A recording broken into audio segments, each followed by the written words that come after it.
Ang biyenan kong babae ay laging nagpapanggap na siya ang pinakamahinhin at pinakarespetadong babae sa buong mundo. Nagtakda siya ng napakaraming mahigpit na patakaran. Pinilit akong manirahan sa bahay ng mga biyenan ko na parang isang madreng nag-aayuno. Ngunit isang hapon, nang umuwi ako ng biglaan para kunin ang isang dokumento, nakita ko mismo kung paano niya itaranta na itinago ang isang binatang halos kaedad lang ng anak niya sa loob ng isang aparador na gawa sa Nara.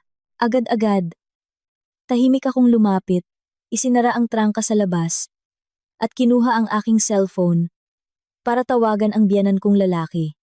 Daddy, umuwi po kayo agad. Kailangan daw po ni Mommy na maglinis kayo ng aparador. May napakahalagang bagay daw po. Bakit ko nga ba itinulak ang pinakamakapangyarihang babae sa pamilya ng asawa ko sa isang landas ng kahihiyan at pagkasira ng puri? Ang kuwento ay nagsimula 3 taon na ang nakalilipas. Nang opisyal akong pumasok sa pamilya Reyes bilang manugang. Kung titingnan ng mga tagalabas, sasabihin nilang napakaswerte ko. Ang biyenan kong lalaki, si G. Arturo, ay isang retiradong mataas na opisyal ng gobyerno na laging mukhang kagalang-galang at seryoso, na mas pinapahalagahan ang dangal ng pamilya kaysa sa sarili niyang buhay. Ang biyenan kong babae, si Ginang Corazon, ay ang chairwoman ng Catholic Women's League sa aming parokya. Laging nakasuot ng eleganteng bestida na may alampay, kumikinang na kuwintas ng perlas, at isang mapagalingang ngiti. Ang asawa ko, si Luis, ay isang civil engineer. Mukha siyang mabait at disente. Pero sa totoo lang, isa lang siyang duwag. Isang malaking sanggol na hindi kailanman nangahas, na sumagot sa kanyang ina. Sa malaking mansyon na iyon, na may 3 palapag sa gitna ng isa sa pinakamarangyang subdivision sa Metro Manila. Ang lahat ay nakaayos sa isang perpektong kaayusan, na halos nakakasakal. Doon, ang salita ni Gani Corazon ay batas. At ako, isang marketing head na may buwanang sahod na umaabot sa 7 numero.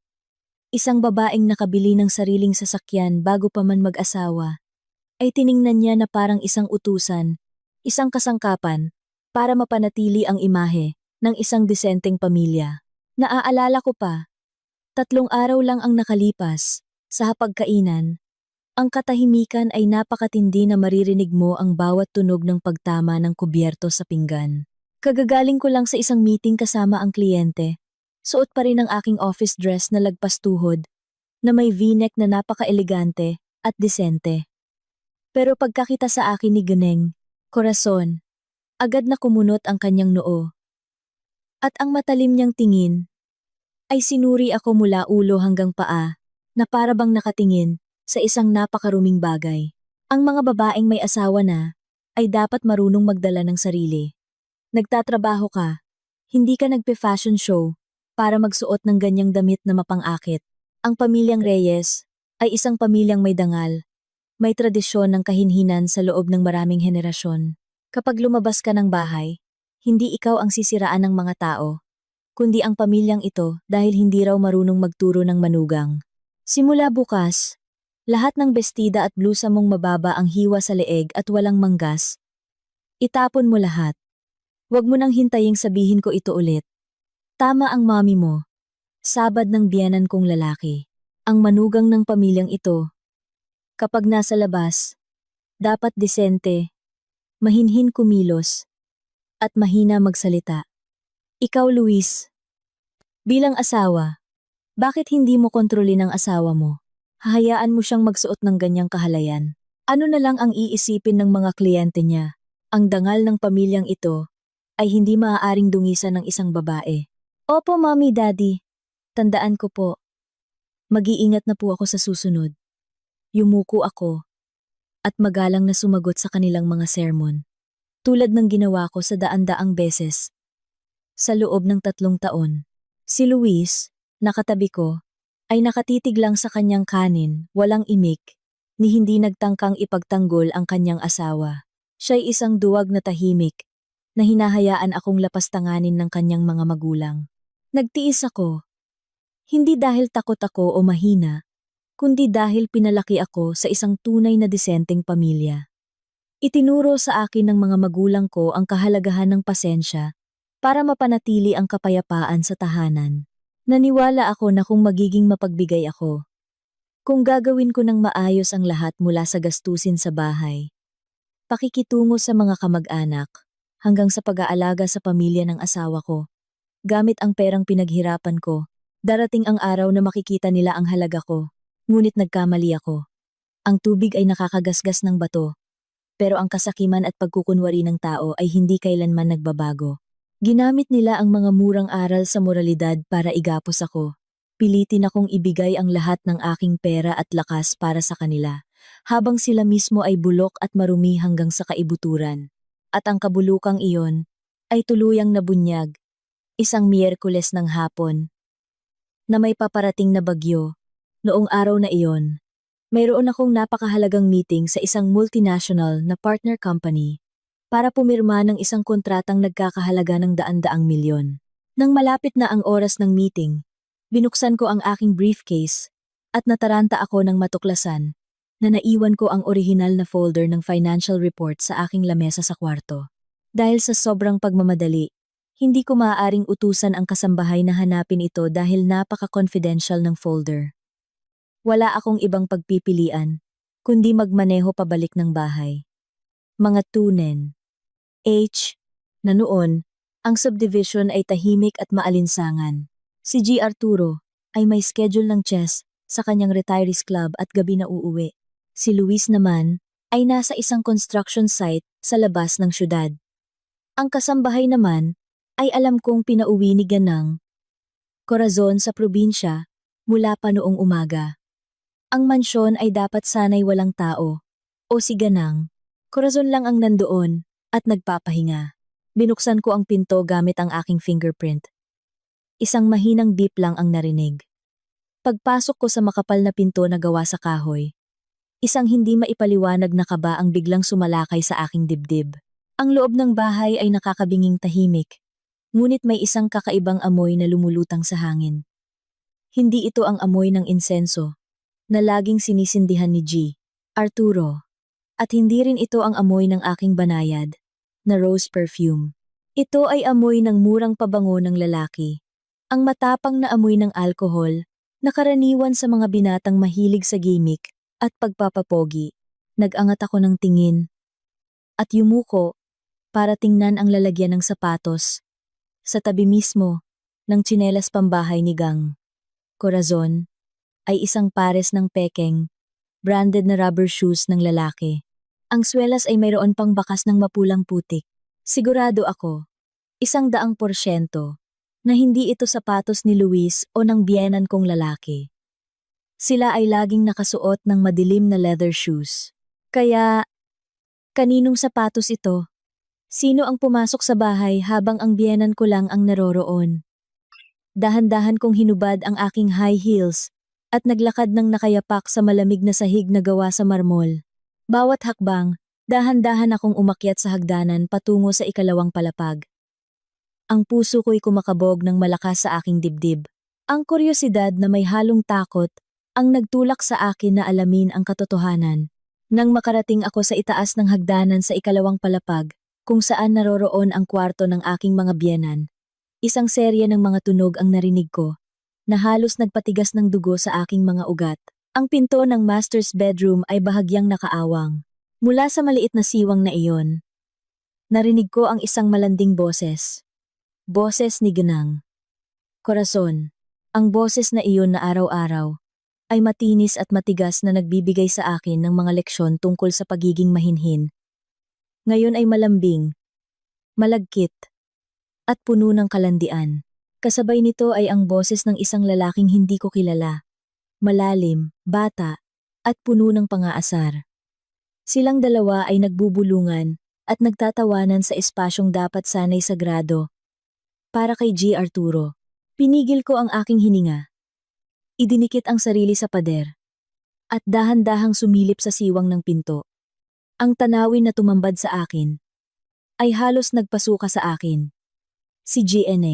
Corazon, ang babaeng laging nangangaral sa akin tungkol sa kahinhinan at pagiging desente.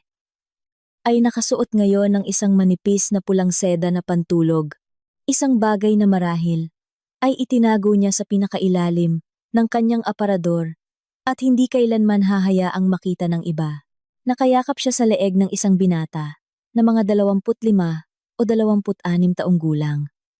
Ang lalaki ay nakahubad baro. Kitang-kita ang tattoo ng isang dragon sa kanyang dibdib.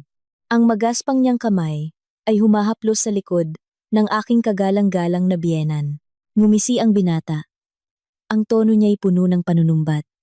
Mami Cora, parang lumalamig ka na yata sa akin. Ilang araw na akong gipit sa pambayad sa bangko. Pero hindi mo sinasagot ang mga tawag ko. Balak mo na ba akong iwanan pagkatapos mong pagsawaan? Hinaplos ni Gnang. Korason ang dibdib ng lalaki. Ang boses niya'y napakalandi na halos masuka ako. Ikaw talagang demonyo ka. Paano kita makakalimutan? Kasi naman, laging nasa bahay si Arturo. At saka, matalino yung manugang ko. Kailangan kong mag-ingat. Huwag kang mag-alala. Kahapon lang, pinilit kong ibigay ng manugang ko ang budget para sa buwan na ito. Kasama pa ang perang bigay ni Arturo para sa savings. Mamaya, ita-transfer ko sa'yo ang 220,000 pesos para sa mga gastusin mo. Okay na ba? Tandaan mo, dapat maging mabait ka at alagaan mo akong mabuti ha? 220,000 pesos. Nabingi ang aking mga tainga. Ang perang iyon, nakakakuha ko lang mula sa aking project bonus. At ibinigay sa kanya sa dahilang ipapaayos daw ang simbahan sa kanilang probinsya. Iyon pala ay gagawing panggastos para sa kanyang batang kalaguyo. Iyon pala, ang perang pinaghirapan ko, pinagpuyatan ko, ay ginamit lang ng biyenan ko para buhayin ang isang lalaki. Ang pandidiri, galit, at puot ay umakyat sa aking lalamunan. Gusto kong sipain ang pinto. Pumasok at pagpira-pirasuhin ang 2 taksil. Gusto kong isigaw sa buong subdivision ang tunay na nakakadiring pagkatao ng kagalang-galang na chairwoman ng Catholic Women's League. Ngunit sa sandaling hinawakan ko ang doorknob, pinigilan ako ng aking isipan. Hindi. Kung papasok ako ngayon at gagawa ng iskandalo, tiyak na magsisigaw siya, itatanggi ang lahat. At sa kanyang katusuhan, baka ako pa ang pagbintangan na nagpasok ng lalaki sa bahay para siraan siya. Tiyak na papanigan siya. Ni G, Arturo at Luis, wala akong anumang recording device. Lahat ng ebidensya ay mawawala. At sa huli, ako ang lalabas na may kasalanan. Palalayasin sa bahay ng walang dala. Sa mundo ng negosyo, sanay na ako sa labanan. Alam kong para talunin ang kalaban, hindi dapat padalos-dalos, kundi kailangan ng malamig na pag-iisip para maglatag ng perpektong bitag, kung saan sila mismo ang kusang papasok at hindi na makakaahon pa. Sakto noong paatras na ako para sana kunan sila ng video, isang hindi inaasahang pangyayari ang naganap.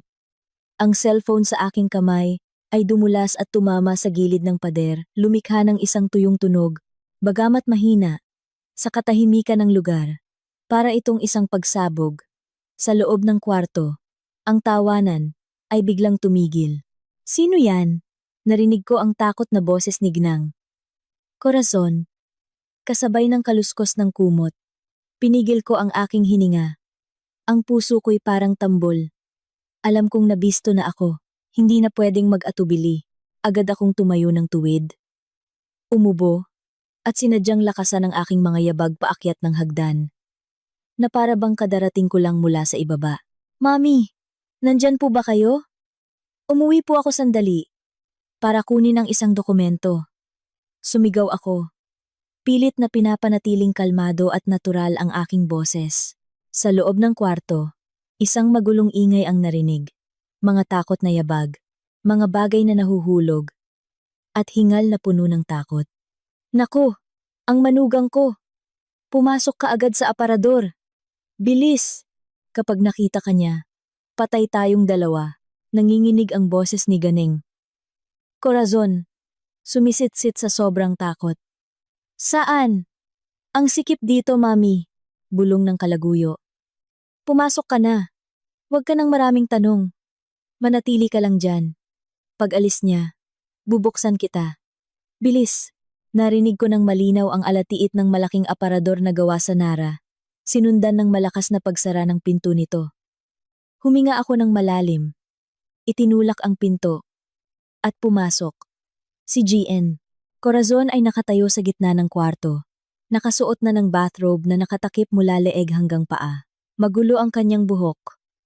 Namumula ang kanyang mukha. At basang-basa ng pawis. At mabilis ang pagtaas-baba ng kanyang dibdib. Nang makita niya ako, napatalon siya, pilit na ngumiti, nang pilit na halatang halata. Oh, Andrea, akala ko ba may importante kang meeting ngayong hapon? Bakit? Bakit ka umuwi ng ganitong oras?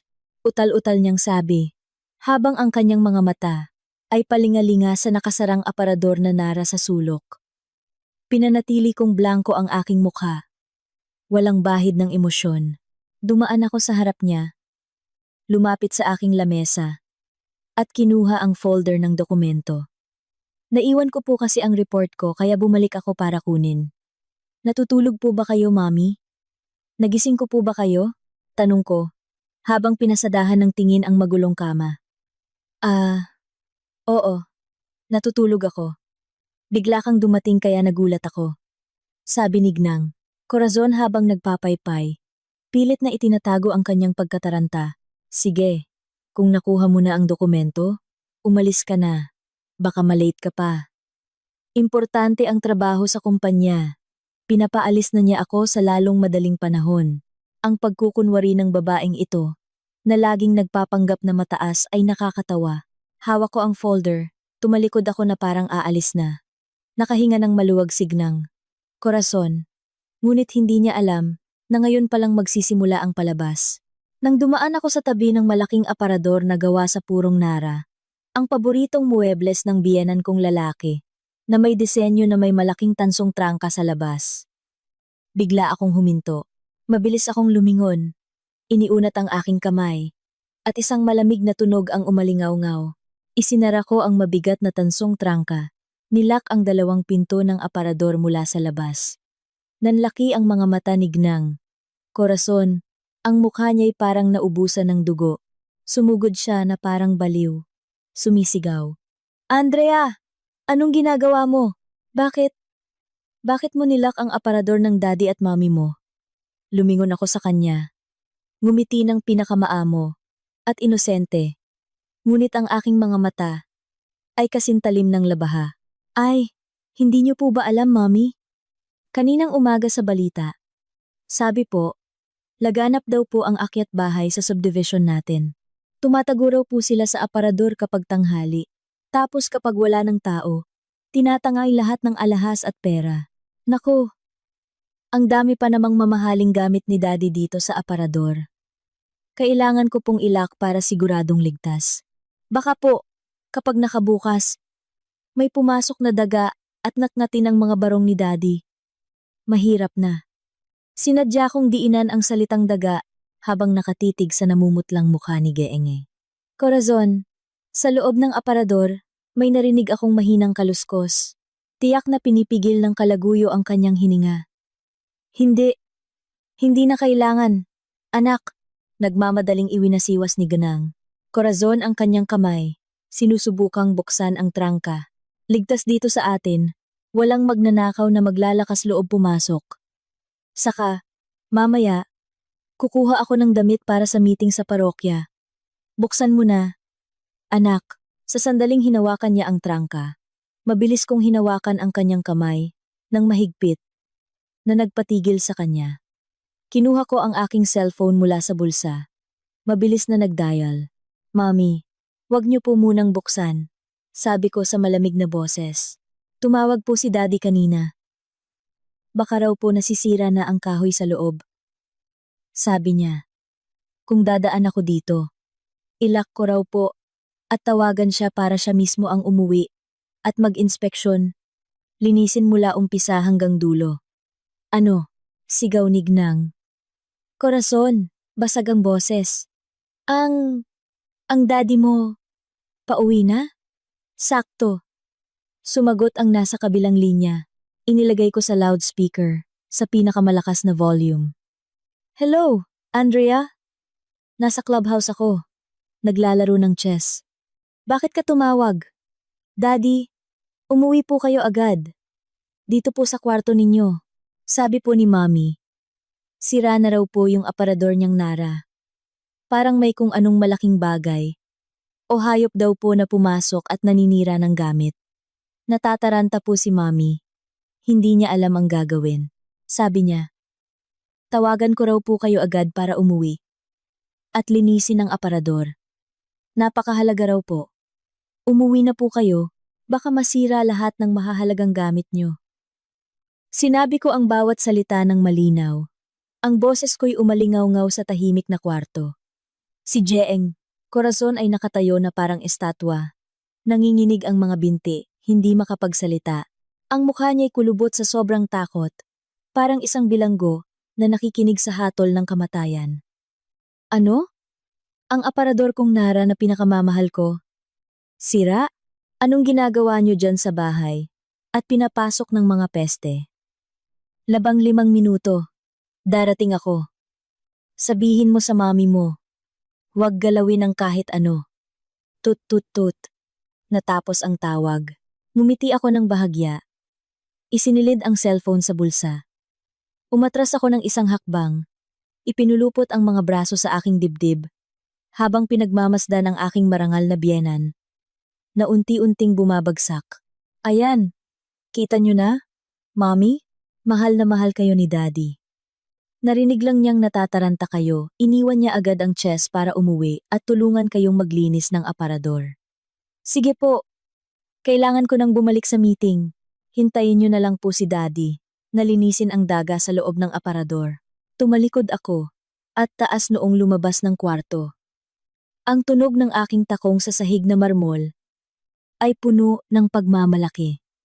Sa likod ko, sa marangyang kwartong iyon, ang hangin ay tuluyang nagyelo, isang malakas na bagyo na may pangalang dangal, reputasyon, at kahihiyan ang nagbibilang ng bawat minuto para walisin ang lahat ng pagkukunwari sa pamilyang ito. Ang laro ng paghihiganti ko ay ngayon pa lamang nagsisimula. Lumabas ako sa nakakasakal na kwartong iyon. Ang tunog ng aking takong ay umalingaw-ngaw sa malamig na sahig na marmol.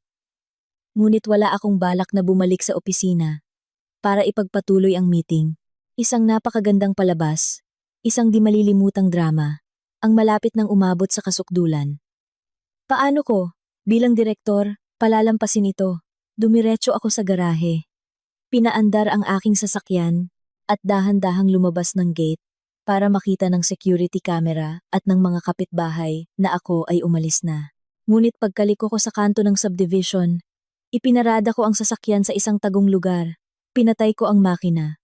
Hinubad ang aking high heels. At pinalitan ng isang pares ng flat shoes na laging nakahanda sa trunk. Tahimik akong naglakad pabalik sa likurang pinto ng mansyon. Ginamit ang aking susi para buksan ang pinto ng kusina. At dahan-dahang umakyat sa ikalawang palapag. Katabi mismo ng kwarto ng aking mga biyenan ay isang maliit na library. Ang dalawang kwarto ay konektado ng isang makitid na balkonahe na nakasara sa salamin. Bahagya kong iniwang bukas ang pinto ng library, tumayo sa likod ng makapal na kurtina, at pinigil ang hininga habang naghihintay. Mula sa posisyong ito, malinaw kong naririnig ang lahat ng tunog mula sa kabilang kwarto. Ang 15 minutong paghihintay ay lumipas ng tahimik at puno ng kalkulasyon para sa akin, ngunit para kay Ginang Corazon, sa kabilang kwarto, tiyak na iyon, ay 15 minuto ng impyerno sa lupa. Narinig ko ang mga yabag na pabalik-balik, ang kanyang paghingal, ang mga bulong ng pagmumura, at ang malakas na pagkalampag sa pinto ng aparador mula sa loob ng binatang nakakulong. Marahil ay nasusuffocate na siya sa masikip na espasyo at sa amoy ng mothballs na tipikal sa isang aparador na gawa sa purong Nara. 15 na minuto ang lumipas. Narinig ko ang tunog ng makina ng itim na sedan ng aking biyenan sa labas ng gate. Isang mahinang preno at ang malakas na pagsara ng pinto ng sasakyan. Si G. Arturo ay labis na nagpapahalaga sa mga antigong muebles sa mansyon. Ang aparador na Nara na iyon ay isang espesyal na piraso na ipinagawa niya sa isang sikat na karpintero na nagkakahalaga ng daan-daang libong piso. Nang mabalitaan niyang sinisira ito ng mga peste, paano niya mapapanatili ang kahinahunan ng isang retiradong opisyal na laging nangangaral ng moralidad? Ang mabibigat na yabag ni G. Arturo ay umalingaw-ngaw sa hagdanan, papalapit ng papalapit. Ang pinto ng master's bedroom ay biglang bumukas ng malakas. Nasaan ka? Anong nangyari sa aparador kong Nara? May kasambahay tayong araw-araw naglilinis. Paano mo hinayaang magkaroon ng pugad ng daga sa loob ng aparador? Alam mo ba kung ilang buwang pensyon ang pinambili ko dyan? Arturo. Arturo, umuwi ka na pala. Walang problema. Nagkamali lang ng tingin si Andrea. Siguro pagod lang. Kaka-check ko lang. Walang daga. Baka tunog lang ng kahoy na nag-expand dahil sa panahon. Bumalik ka na sa paglalaro ng chess. Ako na ang bahala sa mga maliliit na bagay dito sa bahay. Nakatayo ako sa likod ng kurtina. Isang malamig na ngiti ang sumilay sa aking mga labi. Ang kanyang pagsisinungaling ay napakahalata. Nanginginig ang kanyang boses. Putol-putol. Ang kanyang paghinga ay mabilis. Isang lalaking puno ng pagdududa at dominante tulad ni G. Arturo, paano siya madaling maloloko ng ganoong klaseng palusot? Nababaliw ka na ba? Si Andrea ay isang direktor. Matalas ang isip niya. Paano mo sasabihing nagkamali siya ng tingin? Kalokohan. Tumabi ka. Ako mismo ang titingin. Bakit nakatrangka ito? Nasaan ang susi? Ibigay mo sa akin. Arturo, pakiusap. Huwag mong buksan. Sa loob. Magulo ang mga gamit.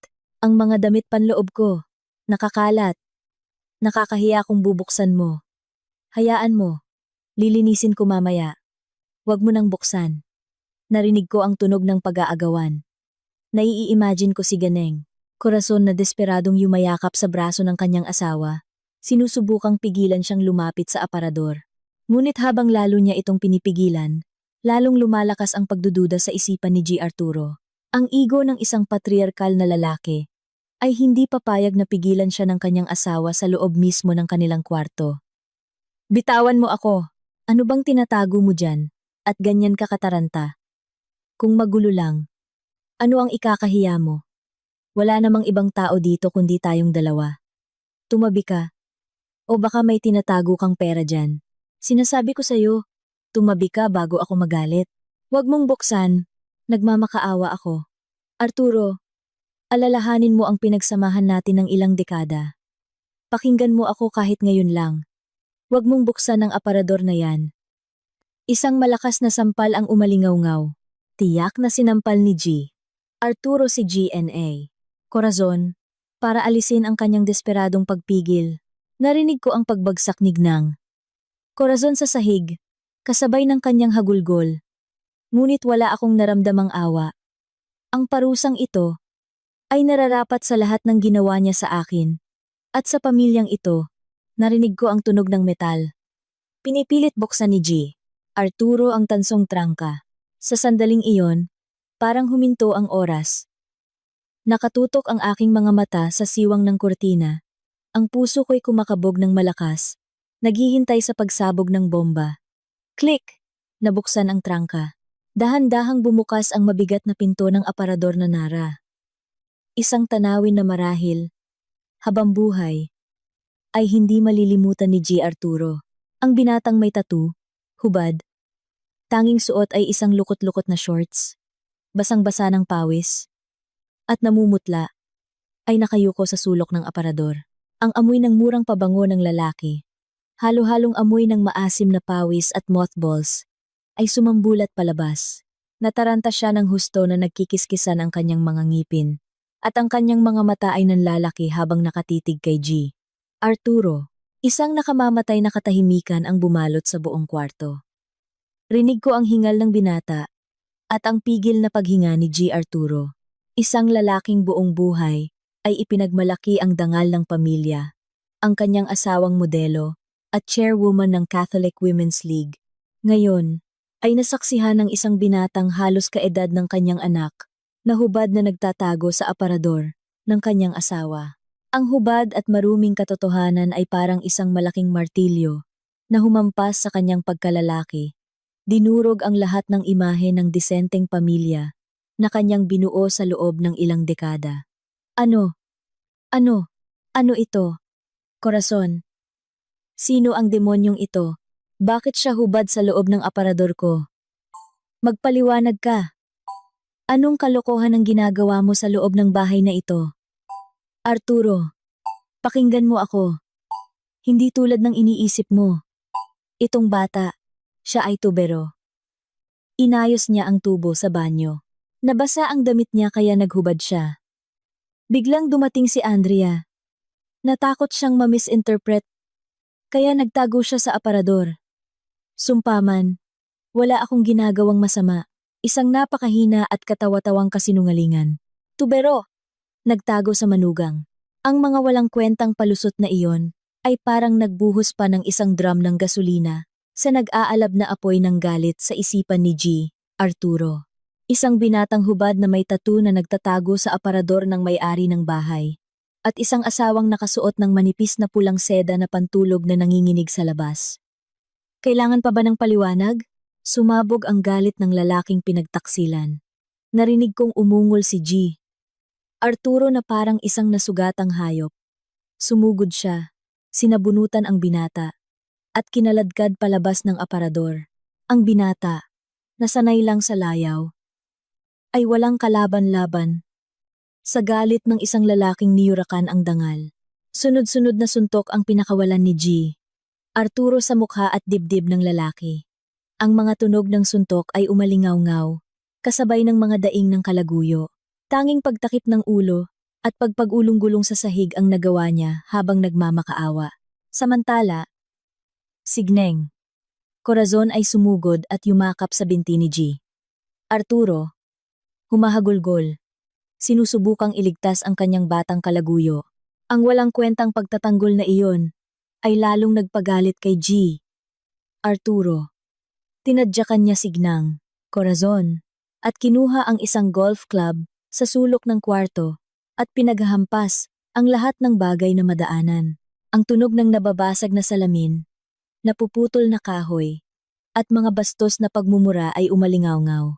Ang marangyang kwarto, na dati simbolo ng dangal ng pamilya Reyes, ngayon ay naging isang madugong larangan ng digmaan, na puno ng kahihiyan. Ang binata, habang abala si G. Arturo, sa pagmumura kay GNA, Corazon, ay mabilis na dinampot ang kanyang damit sa sahig, at walang sapin sa paa na tumakbo palabas ng kwarto, parang isang bala na tumatakas para sa kanyang buhay. Sinubukan siyang habulin ni G. Arturo, ngunit dahil sa kanyang edad at sobrang emosyon, napahawak siya sa kanyang dibdib, humihingal, at napaupo sa gilid ng kama. Nakatayo ako sa likod ng kurtina. Pinapanood ang buong trahedya, na may malamig na isipan, at isang pusong bato. Ang kasiyahan ay dumaloy sa aking mga ugat, ang aking marangal na biyenan, na laging gumagamit ng moralidad para saktan ako. Ngayon ay nakahandusay sa sahig, magulo ang buhok, lukot ang damit, humahagulgol sa paanan ng isang asawang puno ng pandidiri. Ang maskara ng kahinhinan ay tuluyang napunit. Lagi nilang ipinagmamalaki ang kanilang dangal, ang kanilang reputasyon, at ngayon, ako mismo ang nagtanggal ng peking dangal na iyon.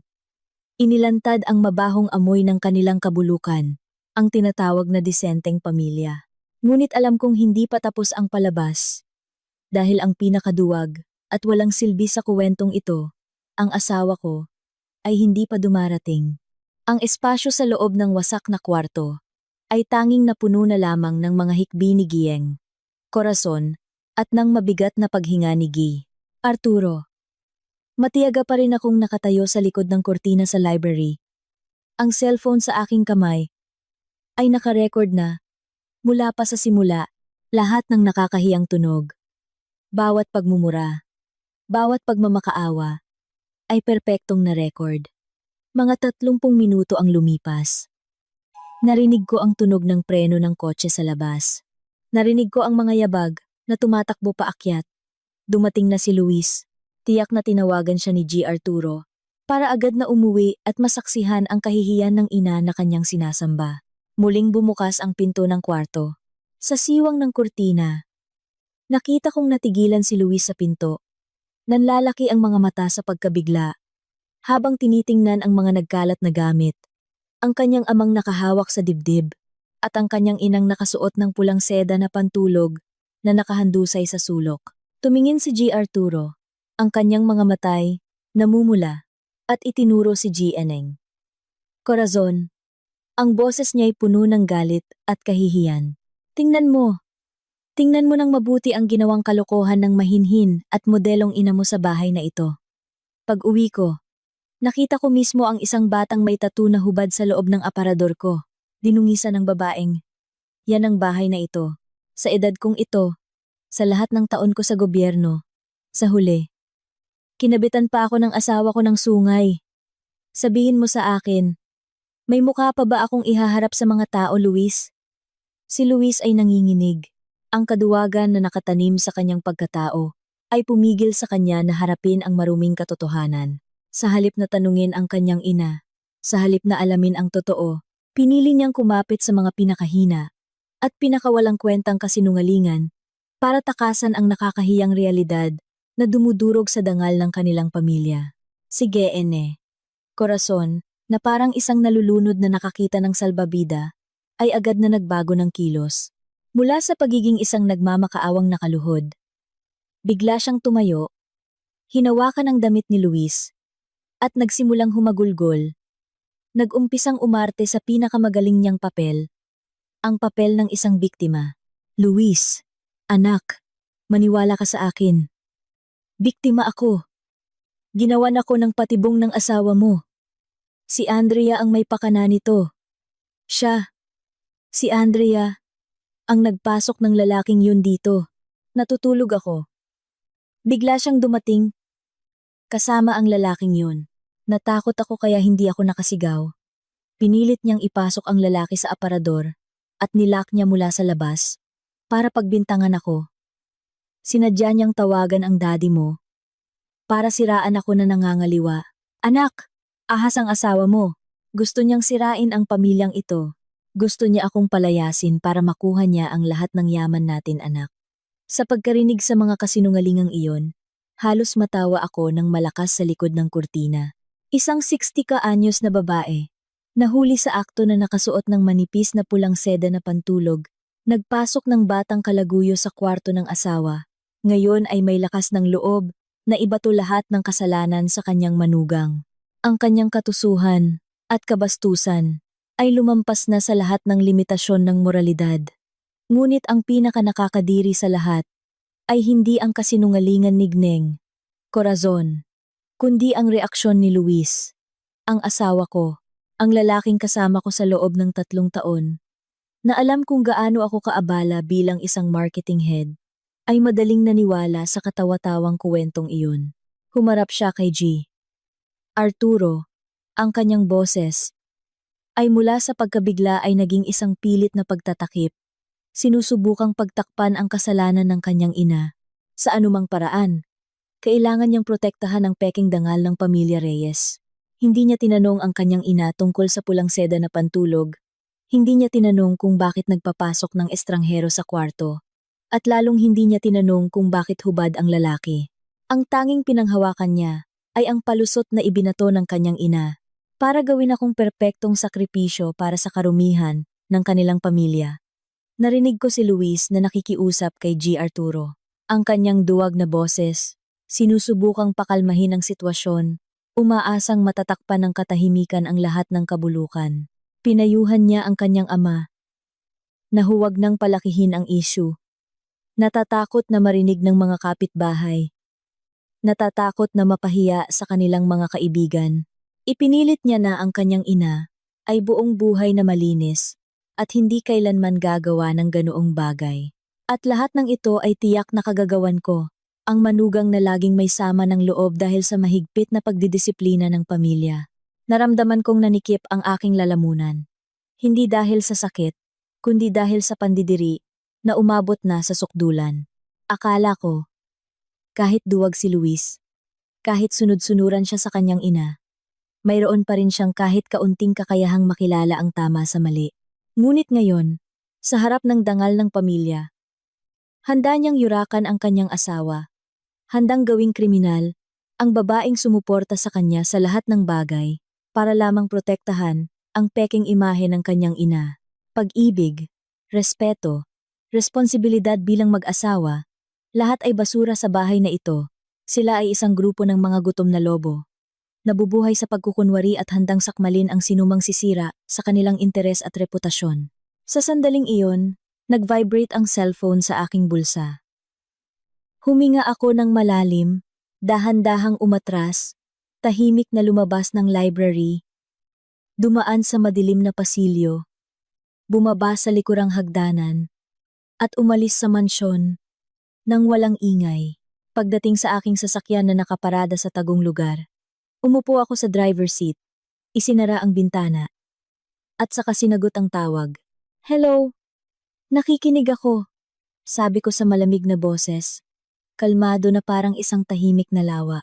Sa kabilang linya, umungol ang boses ni Luis, puno ng galit, ngunit alam kong ang galit na iyon ay isang pagkukunwari lamang, para takpan ang kaduwagan at kahihiyan na kumakain sa kanyang pagkatao. "Nasaan ka? Umuwi ka dito ngayon din. Ang galing mo, Andrea. Natuto ka ng gumawa ng mga maruruming plano.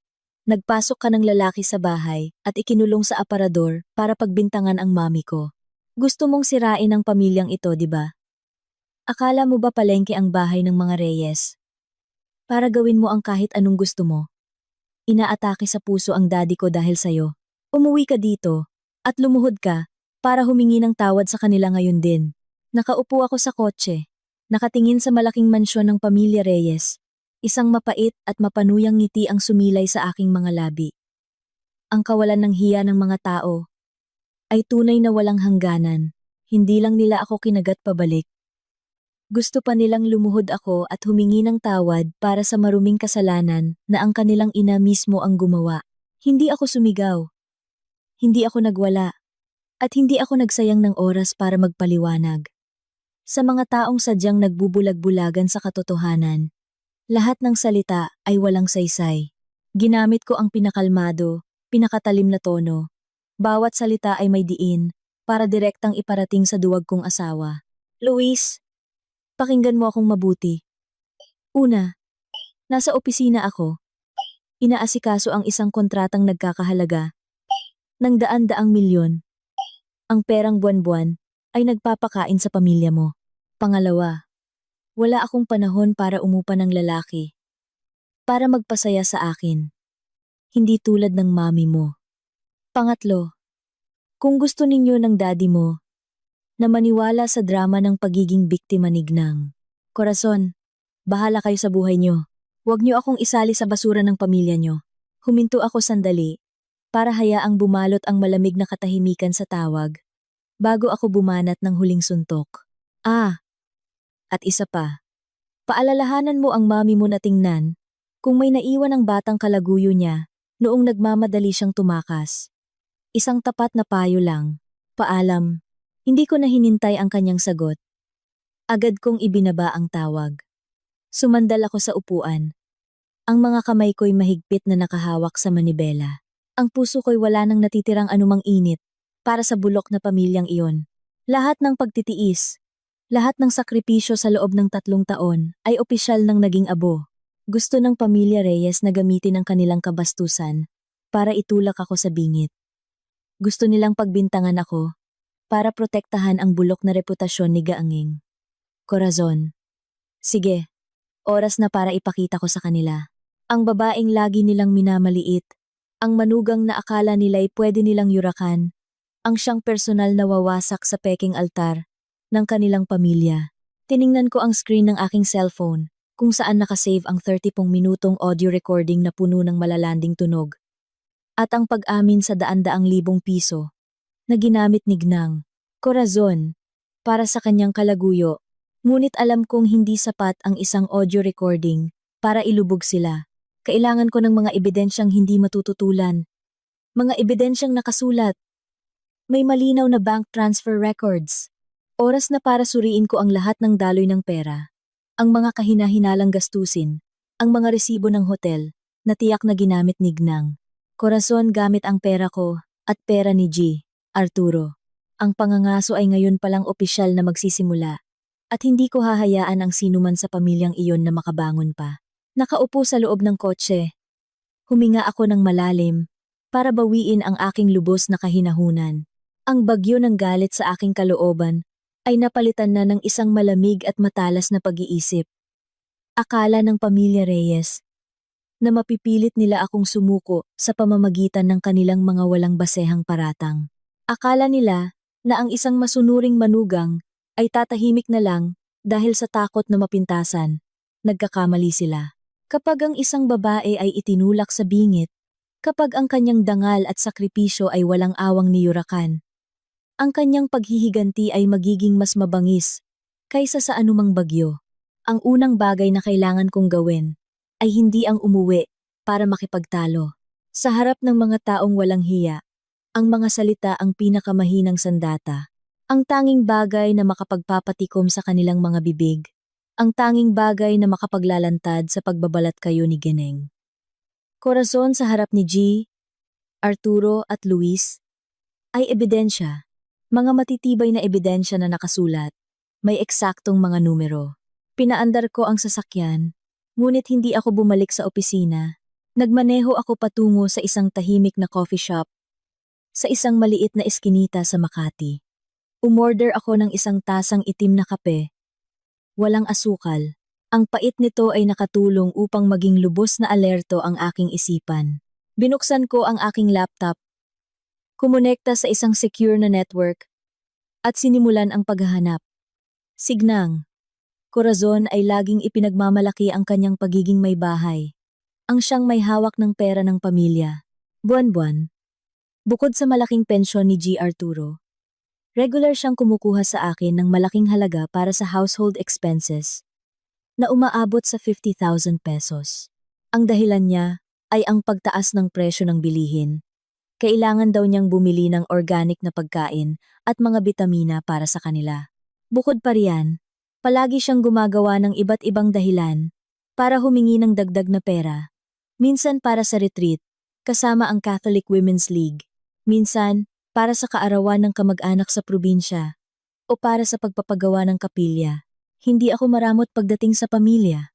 Iniisip ko na, ang pag-aalaga sa mga biyanan ay bahagi ng aking tungkulin. Ngunit ang audio recording kanina ay isang malaking sampal sa akin. Kahapon lang. Pinilit kong ibigay ng manugang ko ang budget para sa buwan na ito, kasama pa ang perang bigay ni Arturo para sa savings. Mamaya, ita-transfer ko sa iyo ang 220,000 pesos. 220,000 pesos. Tiyak na idinaan iyon sa bank transfer. At alam ko ang ugali ni Gaang. Corazon. Hindi siya marunong sa teknolohiya. Lahat ng online banking transactions ay kay Luis niya ipinapagawa. Ngunit napansin ko kamakailan na palihim siyang gumagamit ng isang lumang iPad na hindi na ginagamit ni Luis. Minsan, nakikita ko siyang nagmamadaling itinatago ang screen ng iPad kapag dumarating ako. Napangisi ako. Gene. Corazon, akala niyo ba maloloko niyo ako? Isang marketing expert na sanay sa daan-daang taktika sa negosyo. Paano ako malilinlang ng ganyang kahinang pagtatago? Kinuha ko ang aking telepono at nag-login sa Family Device Management app. Noong bagong kasal kami, ako ang nag-set up ng buong Wi-Fi network at ng iisang Apple ID para sa lahat ng device sa bahay. Ang lumang iPad ni Luis ay gumagamit din ng account na iyon. At ang pinakamagandang feature ng Apple ecosystem ay ang synchronization. Nag-login ako sa iCloud sa aking laptop. Mabilis na gumalaw ang aking mga daliri. Wala pang 10 minuto. Lahat ng data mula sa iPad ni Ganang Corazon ay lumitaw sa aking screen. Photo library, browsing history, at ang pinakamahalaga, ang message history sa Viber at Messenger na nasync niya. Para mas madaling mag-text, binuksan ko ang Viber at hinanap ang mga kahina-hinalang pangalan. Hindi niya isinave ang pangalan ng kalaguyo bilang mahal o baby. Mas tuso siya. Isinave niya ito bilang Paolo Tubero. Isang perpektong takip para hindi mapansin. Ngunit ang mga mensahe sa loob ay naglantad ng isang nakakadiring katotohanan. 6 na buwang pag-uusap, daan-daang malalanding mensahe. Si Paolo ay palaging nagrereklamo tungkol sa kawalan ng pera, mga utang, kailangan ng bagong motor, kailangan ng bagong cellphone. At sa bawat pagkakataon, si Ginang, Corazon ay nagpapadala ng pera. Ang mga screenshot ng matagumpay na bank transfer ay ipinapadala niya para patunayan ang kanyang pag-ibig. Sinisave ko ang lahat ng screenshot. 20,000, 50,000, 100,000, at ang pinakahuli, kaninang 2H9. H9, H9, isang transfer na nagkakahalaga ng eksaktong 220,000 pesos sa isang account na may pangalang Paolo Reyes. Sa kabuuan, ang perang ginastos ni Ginang Corazon kay Paolo sa loob ng 6 na buwan ay umabot sa mahigit 1.3 milyong piso. Nagulat ako, 1.3 milyon. Iyon ay perang pinaghirapan ko, perang ipon para sa pagtanda ni G. Arturo. Lahat ay itinapon niya para sa ilang sandali ng maruming kaligayahan. Ngunit hindi pa sapat iyon para tuluyang wasakin ang imahe ng isang disenteng chairwoman. Kailangan kong patunayan ang kanyang pisikal na pagtataksil sa labas ng bahay. Si Paolo ay maaaring nagtago sa aparador ngayon, ngunit tiyak na hindi lang sila sa bahay nagkikita. Isang lalaking maluho tulad ni Paolo ay tiyak na hihingi ng mas magagarang lugar. Hinalughog ko ang kanyang email na nakalink sa kanyang Agoda account at hindi nga ako nagkamali. Sunod-sunod na hotel booking confirmations ang lumitaw. Hindi mga mumurahing motel, kundi mga 4-star at 5-star hotels sa Tagaytay, Batangas, at Subic. Ang mga biyahe na may dahilan na seminar ng Catholic Women's League o pilgrimage ay mga lihim na bakasyon pala, kasama ang kanyang batang kalaguyo. I-download ko ang lahat ng electronic invoices. Nakasulat doon ang pangalan. Corazon Reyes. Bilang ng bisita. 10 adults. At mga serbisyo tulad ng spa at wine sa kwarto. Ang mga petsa ay eksaktong tumutugma sa mga araw na wala siya sa bahay. Nanginginig ang aking kamay habang sinisave ang bawat file. Hindi dahil sa takot, kundi dahil sa matinding pandidiri. Isang babaeng araw-araw nagsisindi ng kandila at nagdarasal, nangangaral sa manugang tungkol sa pagiging disente, ay palihim na nakikipagtalik sa isang binatang kaedad ng kanyang anak gamit ang pera mula sa kanyang manugang at asawa. Ang kanyang pagkukunwari ay umabot sa isang antas na hindi kayang isipin ng normal na tao. Inayos ko ang lahat ng ebidensya, ang audio recording, mga screenshot ng Viber, bank transfer records, at mga resibo ng hotel. Lahat ay maingat na inilagay sa isang folder na may password at na-upload sa 3 magkakaibang cloud storage. Pagkatapos ng lahat, isinara ko ang aking laptop, huling lagok sa aking kape. Ang pait ay nanatili, ngunit sa aking kalooban, isang kakaibang gaan ang aking naramdaman. Ang mga sandata ay nakakarga na. Ang bitag ay nakalatag na. Ngayon, hihintayin ko na lang ang pamilya Reyes na tapusin ang kanilang kaawa-awang palabas. Bumalik ako sa opisina. Tinapos ang aking trabaho na may pinakalmadong kilos. Walang sino man sa kumpanya ang nakapansin na ang kanilang matatag na babaeng boss ay dumaan sa isang matinding pagsubok. Para sa akin ngayon, ang trabaho at kalayaan sa pananalapi ang pinakamahalaga, ang pinakamatibay na panangga. Mga 6 nen, G. Muling tumunog ang aking telepono. Numero ni G. Arturo. Hinayaan kong mag-ring ito ng 3 beses bago ko sinagot. Pinanatiling magalang ngunit may malamig na distansya ang aking boses. Hello po, Daddy. Ang boses ni G. Arturo sa kabilang linya ay paos, pagod, at tila tumanda ng 10 taon. Hindi siya sumisigaw, at hindi rin siya naniniwala sa kwentong siniraan ng manugang na inimbento ni Luis at Gang. Corazon.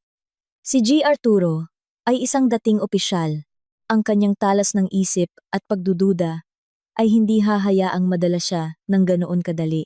Andrea, nasa opisina ka pa ba? Kailan ka uuwi? Opo, Daddy. Tinatapos ko lang po ang isang mahalagang trabaho. Kasi po kanina, noong umuwi ako, sabi ni Mami, may malaking daga raw po sa aparador nyo. Nilak ko po at tinawagan kayo agad. Na-check nyo po ba? May nahuli po ba kayong daga? Sinadya kong diinan ang salitang daga. Isang mahabang katahimikan ang sumunod. Naririnig ko ang malalim na buntong hininga ni G. Arturo. Nahihirapan siya. Ang kanyang ego, bilang isang lalaking pinagtaksilan, ay hindi hahayaang ilantad ang kanyang kahihiyan. Lalo na sa manugang na dati niyang minamaliit. Ngunit ang katotohanang nakita niya ay hindi niya maaaring ipagsawalang bahala. Walang daga. Nagluwag lang ang bisagra.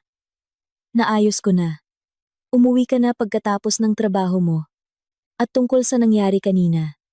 Bah, huwag mo nang isipin. Ang mami mo, medyo wala sa sarili kamakailan. Pag-uwi mo, pag-usapan natin ito ng pribado. Opo, Daddy. Ibinaba ko ang tawag. Isang malamig na ngiti ang sumilay sa aking mga labi. Pag-usapan ng pribado, laging iyon ang ginagamit ng pamilya Reyes para takpan ang kanilang kabulukan.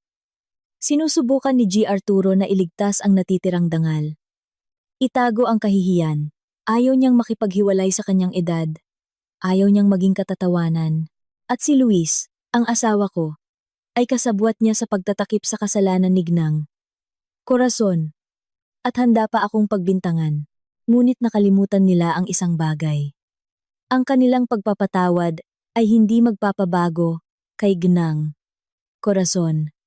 At higit sa lahat, wala silang karapatang magpasya kung ano ang gagawin ko sa basurang ito.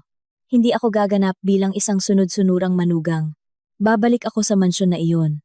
Hindi para makipag-ayos. Babalik ako para saksihan ang kanilang pagkataranta. Para magtanim ng matinding takot sa isipan ni Gnang, Corazon. At para maghanda para sa susunod na atake. Isang nakamamatay na atake na hinding-hindi na magpapabangon sa pamilya Reyes. Ang laro na ito, ako ang magtatakda ng mga patakaran. Hindi ako nagmadaling umuwi sa mansyon. Sa subdivision, pagkatapos ng trabaho ng 8-nen. Dumaan ako sa isang electronic center. Kailangan kong bumili ng ilang espesyal na kagamitan. Bilang isang marketing professional, alam ko ang kapangyarihan ng imahe at tunog. Ang mga dokumento ay malakas na sandata sa korte, ngunit para harapin ang mga taong mapagkunwari tulad ng pamilya Reyes, kailangan ko ng mga buhay na ebidensya na magre-record ng bawat salita at kilos nila. Bumili ako ng 3 maliliit na spy camera. Ang pinakabagong teknolohiya na kumokonekta sa telepono, na may mataas na kalidad ng audio at video. Sinigurado kong walang ilaw o tunog na lalabas kapag gumagana ang mga ito. Mga 9:30 Pumasok ang aking sasakyan sa gate ng mansyon. Tahimik ang paligid. Ang hangin sa loob ng bahay ay mabigat at nakakasakal. Pagpasok ko sa sala, isang malungkot na tanawin ang sumalubong sa akin. Si G. Arturo ay nakaupo ng tulala. Sa tabi niya ay isang ashtray na puno ng upos ng sigarilyo. Si Luis ay nakayuko sa sofa. Mukhang pagod at duwag. Si Gneng. Corazon ay wala. Marahil ay nagtatago sa kwarto. Nang makita ako ni Luis, tumingin siya ng masama. Ngunit may halong kaba. Gusto niya akong sigawan. Ngunit pinigilan siya ng presensya ng kanyang ama. Andrea, umupo ka. May pag-uusapan tayo. Opo, Daddy. Ano po iyon? Na-check niyo po ba ang aparador? May nasira po bang barong? Sinadya kong ulitin ang tungkol sa daga na ikinainis ni Luis. Umupo ako ng tuwid. Ang aking kalmadong kilos ay kabaligtaran ng kanilang pagkabalisa. Sinubukang magsalita ni G. Arturo ng may autoridad. Ngunit wala na ang dati niyang bigat. Ang nangyari kaninang tanghali, naayos na. Isang hindi pagkakaunawaan lang. Pinagalitan ko na ang mami mo. Alam kong may masamang impresyon ka sa kanya ngayon, pero anak, lahat ng pamilya ay may problema. Ang mami mo ay buong buhay na nagsilbi sa pamilyang ito. Hindi natin pwedeng burahin ang lahat dahil lang sa isang pagkakamali. Tahimik akong nakinig. Ginagamit niya ang salitang hindi pagkakaunawaan para ilarawan ang pagpapasok ng kalaguyo sa kanilang kama. Pinoprotektahan niya ang imahe ng pamilya, hindi si GNeng Corazon. Nakausap ko na siya. Nangako siyang puputulin na ang lahat ng hindi magandang relasyon sa labas. Bilang manugang, sana ay maging mapagbigay ka. Gusto kong ilibing na natin ang isyung ito at huwag nang ipaalam sa iba. Tama si Daddy, sabad ni Luis. Huwag mo nang palakihin. Nagkamali na si Mami. Ano pa ang gusto mo? Bilang anak, dapat mong protektahan ang dangal ng pamilya. Hindi yung gumagawa ka ng patibong para mapahiya siya. Humarap ako kay Luis. Ang kanyang kaduwagan ay walang hangganan. Napangiti ako ng mapait. Isang ngiti na nagbigay ng kilabot sa kanila. Luis, sinasabi mong gumawa ako ng patibong. Kanina, may narinig akong kakaibang ingay. Nilak ko ang aparador dahil sa takot sa magnanakaw. Paano ko malalaman na may itinatago siyang lalaking hubad doon? O gusto mo? Dapat binuksan ko ang pinto. Inalok ng kape ang lalaki. At tinulungan si Mami na asikasuhin siya para matawag na mabuting manugang. Huwag kang bastos. Tumigil ka, Luis. Sigaw ni G.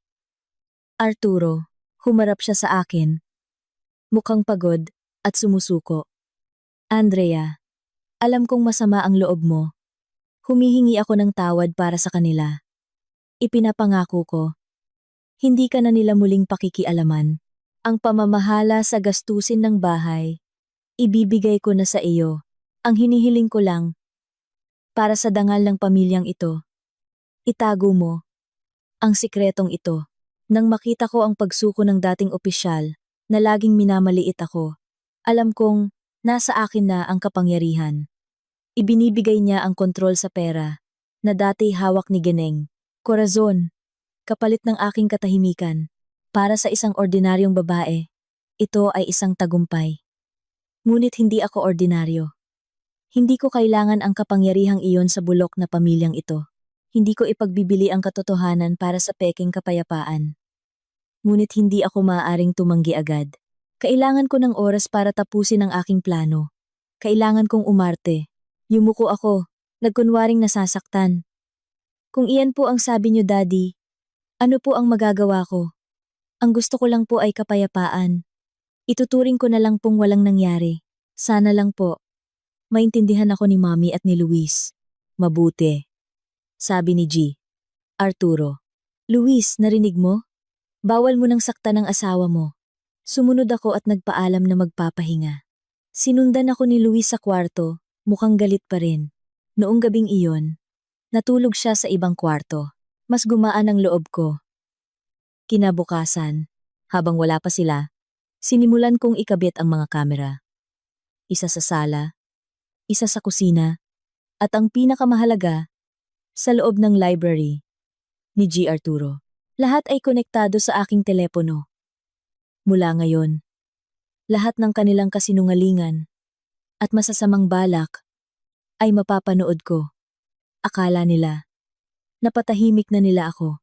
Akala nila, isa akong sunod-sunurang manika. Nagkakamali sila. Mula ngayon, ako na ang may hawak ng kamera sa kanilang palabas. At sabik na akong mapanood kung paano nila sisirain ang isa't isa. Sa mga sumunod na araw, ang mansyon ay nabalot ng isang nakakabinging katahimikan. Hindi ito kapayapaan, kundi katahimikan ng isang libingan na nagtatago ng kabulukan. Si GNE Corazon ay naging mailap. Laging umiiwas sa akin. Si G. Arturo naman ay naging mas mahigpit sa pera. At si Luis, bagamat sinusubukang maging normal, ay halatang nahihiya. Ngunit alam kong hindi ito magtatagal. Ang isang linta tulad ni Paulo ay hindi basta-basta bibitaw sa isang malaking isda, lalo na't hawak niya ang isang malakas na sandata, ang dangal ng pamilya Reyes. At hindi nga ako nagkamali. 5 araw ang lumipas, dumating ang bagong gulo.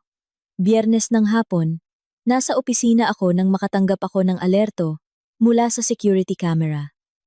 Binuksan ko ang app. Sa screen, nakita ko si GNeng, korason na nanginginig sa sofa. Umiiyak habang may kausap sa telepono. Naka-loudspeaker ito. At ang boses ay walang iba, kundi si Paolo. Ang kanyang boses ay hindi na malambing, kundi malamig at puno ng pagbabanta. Mami Cora, hanggang kailan mo ako tatakbuhan? I-block mo man ako. Tatawag ako gamit ang ibang numero. Akala mo ba, pagkatapos akong bugbugin ng matanda mong asawa? Tapos na tayo? May mga buto akong nabali. Paano mo ako babayaran? Paolo, pakiusap. Patawarin mo na ako. Hagulgol ni Ganing. Corazon, nalaman na ng asawa ko. Kinuha niya lahat ng pera at credit card ko. Wala na akong maibibigay sa'yo. Huwag ka nang tumawag. Papatayin niya ako. Ngumisi ako. Ang pagmamakaawa niya ay kaawa-awa. Walang pera? Tumaas ang boses ni Paulo. Nakatira ka sa mansyon. Asawa ka ng dating opisyal. Tapos wala kang pera? Binibiro mo ba ako? Pakinggan mo. Wala akong pakialam kung saan ka kukuha ng pera. Ibenta mo man ang mga alahas mo o nakawan mo ang manugang mo. Bigyan mo ako ng 300,000 pesos. Hanggang sa makalawa, yan ang bayad para sa aking katahimikan. 300,000? Nababaliw ka na ba? Saan ako kukuha ng ganyang kalaking pera? Hindi pa. Yan ang pinakamasama, tumawa si Paulo. Alam mo ba, lahat ng pagkikita natin sa hotel, may video ako? Lahat ng malalandi mong text at mga litrato. Nakasave lahat. Kapag hindi mo ibinigay ang pera, ipapadala ko lahat yan sa asawa mo, sa anak mo, sa manugang mo, at lalo na sa opisina ng Catholic Women's League, kung saan ka chairwoman. Tingnan natin kung may halaga pa ang dangal ng pamilya Reyes. Sa pagkarinig nito, tuluyan nang gumuho si Ganang. Corazon, nahulog ang telepono sa kanyang kamay. Napaupo siya sa sahig. Humahagulgol. Diyos ko, ang tanga ko. Pinapatay niya ako. Pinatay ko ang app, sumandal sa aking upuan.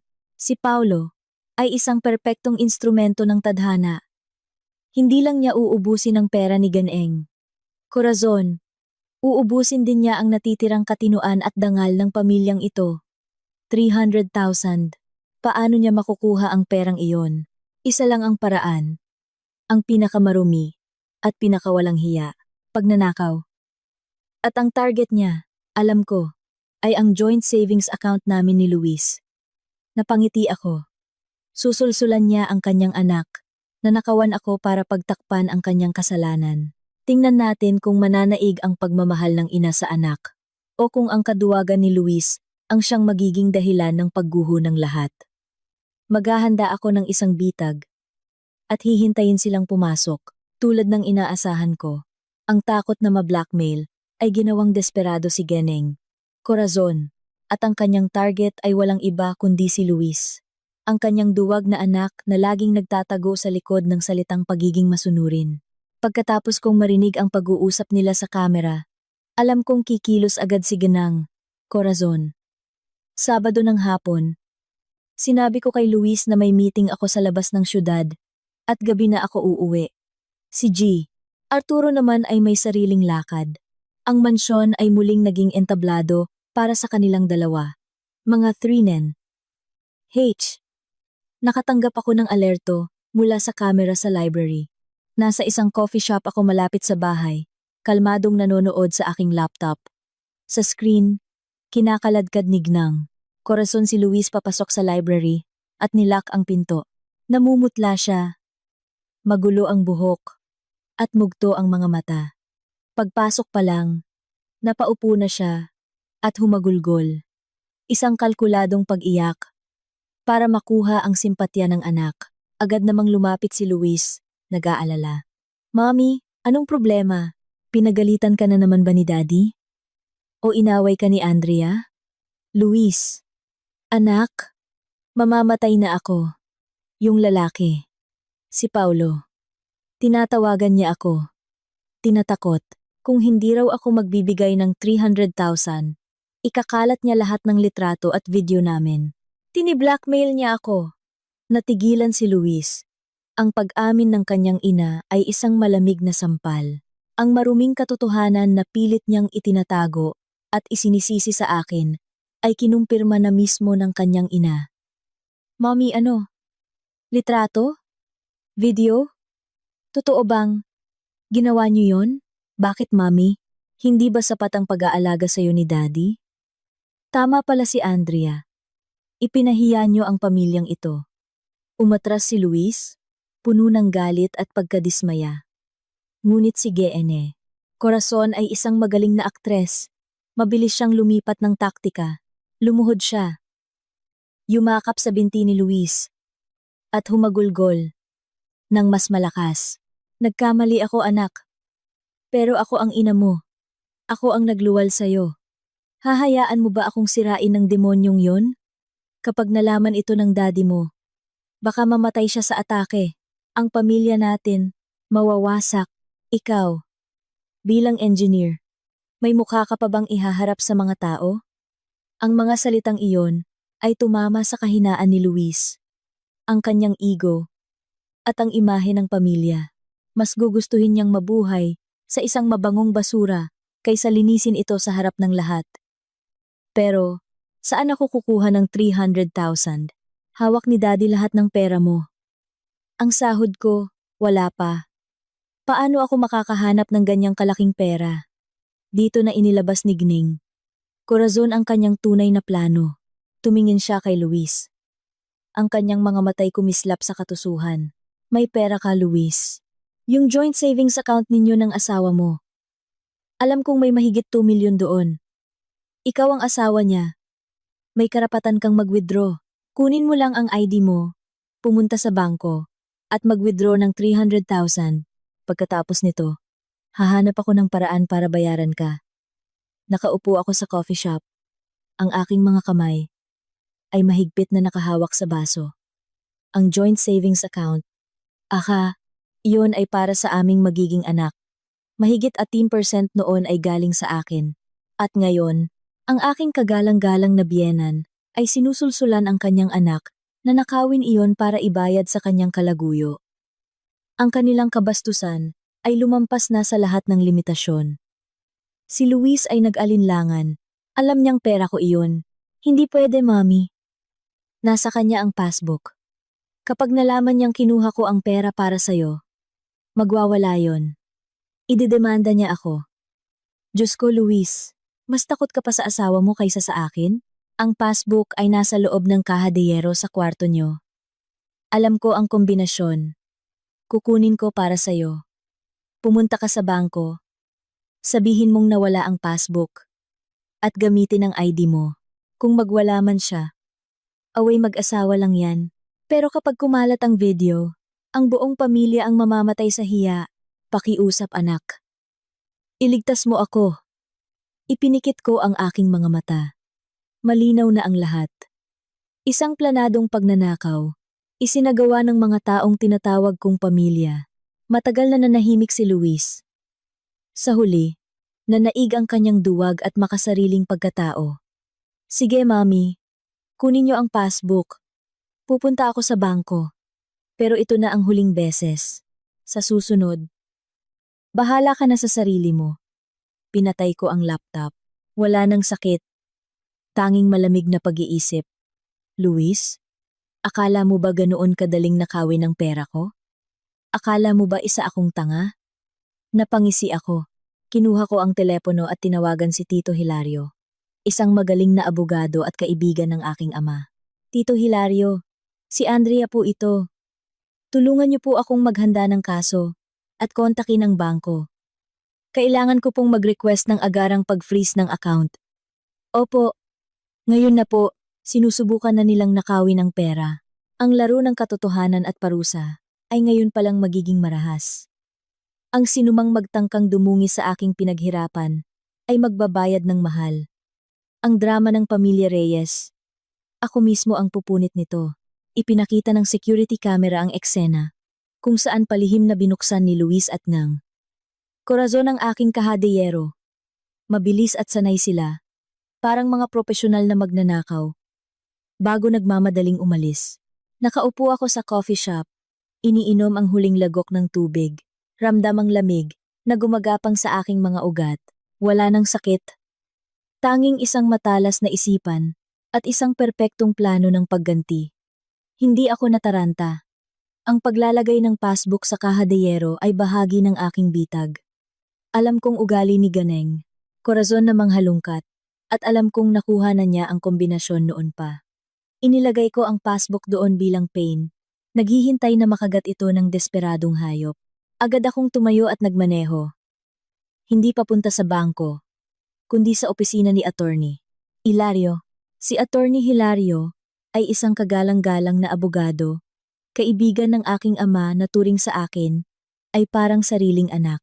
Pagpasok ko sa kanyang opisina, agad kong sinabi, "Tito, kailangan ko po ng tulong nyo. Tungkol po ito sa lahat ng aking ari-arian at sa aking kasal." Inilatag ko ang lahat ng ebidensya sa kanyang harap. Mga video, audio recording, screenshot ng mga bank transfer, at ang pinakahuli, ang eksena ng pagnanakaw ng passbook. Tahimik na nakinig si Attorney Hilario, seryoso ang mukha. Kahit sanay na siya sa mga kaso ng pamilya, nagulat pa rin siya sa tindi ng kasamaan ng pamilya Reyes. "Ano ang plano mong gawin, Andrea?" Tanong niya. "Gusto ko pong makipaghiwalay, Tito. At gusto kong pagbayaran nila ang lahat. Hindi ko hahayaang makuha nila kahit isang sentimo. Tama ang desisyon mo. Sa mga ebidensyang ito, sigurado tayong mananalo," sabi niya. "Ngunit, ang kailangan muna nating gawin ay protektahan ang pera." Papunta na si Luis sa bangko. "Naisip ko na po yan, Tito." Ngumiti ako. "May two-factor authentication ang account na iyon. Kailangan ng OTP mula sa cellphone ko para sa anumang withdrawal na hihigit sa 50,000. Kahit hawak niya ang passbook, hindi niya makukuha ang pera." Napatawa si Attorney Hilario. "Matalino ka talaga. Pero kailangan natin ng mas matibay na legal na hakbang." Agad siyang nag-utos sa kanyang mga staff na maghanda ng mga dokumento. Una, isang urgent motion to freeze assets para sa lahat ng aming joint accounts, pati na rin ang personal accounts ni Luis at Jeing Neng. Corazon.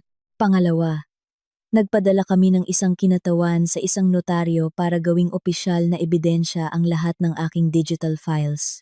Pangatlo, inihanda namin ang petition for annulment, kung saan idinetalya namin ang lahat ng kanilang kasalanan. Habang ginagawa ang mga ito, sunod-sunod na text mula sa bangko ang dumadating sa aking telepono. "Your OTP for a P300,000.00 withdrawal is." Tiyak na natataranta na si Luis sa bangko. Pagkaraan ng kalahating oras, tumawag siya. Hindi ko sinagot. Paulit-ulit siyang tumawag, pero hindi ko pinansin. Ang kanyang pagkataranta ang unang parusa. Sa hapon, natapos na ang lahat ng legal na paghahanda. Sa Lunes, ipapadala na sa bangko ang freeze order. Ngunit may isa pa akong mahalagang gagawin. Malapit na ang 65 na kaarawan ni G. Arturo, isang malaking selebrasyon na pinaghandaan nila ng ilang buwan. Inatasan nila akong gumawa ng isang touching family video para ipalabas sa party. Si Ganeng, Corazon mismo ang nagbigay sa akin ng daan-daang litrato. "Gawin mong enggrande, Andrea. Ipakita mo sa lahat kung gaano kasaya ang pamilya Reyes." Napangiti ako. "Sige po, Mami. Gusto niyo ng enggrande at nakakaantig na video? Ibibigay ko po sa inyo ang pinaka hindi malilimutang palabas." Mabilis na dumating ang weekend. Ang mansyon ay abala sa paghahanda para sa party. Isang peking kasiglahan para pagtakpan ang tensyon. Si Luis at Jeeng. Corazon ay halatang balisa. Tiyak na patuloy silang tinatakot ni Paulo. Ngunit araw ng selebrasyon, lahat sila ay nakabihis ng magara. Si G. Arturo ay nasa kanyang pinakamahusay na suit.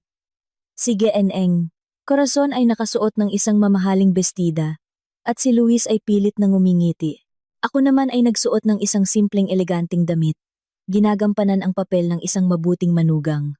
"Ang swerte naman ni na Arturo at Cora sa'yo, Andrea," sabi ng isang kamag-anak. Ngumiti lang ako. Sa loob-loob ko, nasusuka ako sa kanilang pagkukunwari. Nagsimula ang party sa mga talumpati at pagbati. Tahimik akong pumunta sa likod, kung saan naroon ang technical booth. Ang sound technician, na nabigyan ko na ng malaking tip noon pa, ay tumango sa akin. Nakasalang na ang USB na naglalaman ng espesyal na video. At ngayon, panoorin po natin ang isang video presentation bilang regalo kay G. Arturo, anunsyo ng MC. Umakyat sa entablado sina G. Arturo, G. Aneng, Corazon, at Luis, naghihintay ng mga palakpak. Ngumiti pa sa akin si Giing. Corazon, isang ngiti ng tagumpay sa kanyang isipan. Nagsimula ang video. Tulad ng inaasahan, sa mga lumang litrato ng pamilya. Ngunit bigla, naputol ang musika. Ang screen ay nag-itim. At pagbalik, ibang-iba na ang ipinakita. Hindi na mga litrato, kundi isang screenshot ng Viber conversation. Babe, wala si Arturo bukas. Punta ka dito sa bahay, miss na kita. Okay love. Pero medyo gipit ako ngayon. Pwede pahingi ng 50K? Sure babe. Basta alagaan mo akong mabuti. Transfer ko agad. Natahimik ang buong bulwagan. Daan-daang bisita ang nakatingin sa screen. Gulat na gulat. Sa entablado, natigilan si G. Arturo. Si Luis ay napaatras. Ngunit ang pinakagrabeng reaksyon ay kay G. Eneng. Corazon, nanigas siya, nanginginig, at nahulog ang kanyang bag. Patayin niyo yan. Sinong gumawa niyan? Sigaw niya. Ngunit nadapa siya sa pagmamadali. Hindi tumigil ang video. Sumunod na ipinakita ang mga bank transfer records papunta sa account ni Paulo. Sumunod ang mga hotel booking confirmations sa Tagaytay at Batangas. At ang pinakamatindi, isang video mula sa security camera sa sala, kung saan nagmamakaawa si Gnang, Corazon kay Paolo, na huwag ikalat ang video. At ang video, kung saan sinusulsulan niya si Luis, na nakawin ang aming ipon. Anak, may karapatan kang mag-withdraw. Away mag-asawa lang yan. Pero kapag kumalat ang video, ang buong pamilya ang mamamatay sa hiya. Umalingaw-ngaw ang boses ni Gineng. Corazon sa buong bulwagan. Sumabog ang bulungan at tawanan. Ang mga dating pumupuri ay ngayon ay kumukuha ng video sa kanilang mga cellphone. Si G. Arturo, na laging inuuna ang dangal, ay napahawak sa kanyang dibdib at bumagsak, nawalan ng malay. Sigawan, tawag sa ambulansya, hagulgol ni Gnang, Corazon. Isang ganap na kaguluhan. Nakatayo ako sa dilim sa gilid ng entablado. Kalmadong pinapanood ang pagguho ng pamilya Reyes. Ang palabas ay tapos na. Ang kanilang peking kastilyo ay tuluyan ng gumuho. Gusto nila ng dangal? Binigyan ko sila ng kahihiyan sa harap ng lahat. Gusto nila ng pera? Bibigyan ko sila ng kahirapan at mga kasong legal. Sa larong ito, ako lang ang mananalo. Ang marangyang bulwagan ay naging isang magulong palengke. Si Ginang. Corazon ay gumagapang sa sahig. Humahagulgol. Habang yakap ang walang malay. Na si Arturo. Ngunit ang mga tao sa paligid ay nakatingin sa kanya nang may pandidiri. Hindi ko akalain na ganyan pala si Cora. Ipinahiya niya tayong lahat sa Catholic Women's League. Sabi ng isang kasamahan niya. Si Luis ay nakatayo na parang estatwa, putlang-putla, hindi makagalaw. Sa gitna ng kaguluhan, dahan-dahan akong lumabas mula sa dilim. Lahat ng mata ay napunta sa akin. Lumapit ako kay Luis, kinuha ang nahulog niyang telepono, at ibinigay sa kanya. Tumawag ka ng ambulansya. Kailangan ng daddy mo ng doktor, hindi ng kaduwagan mo.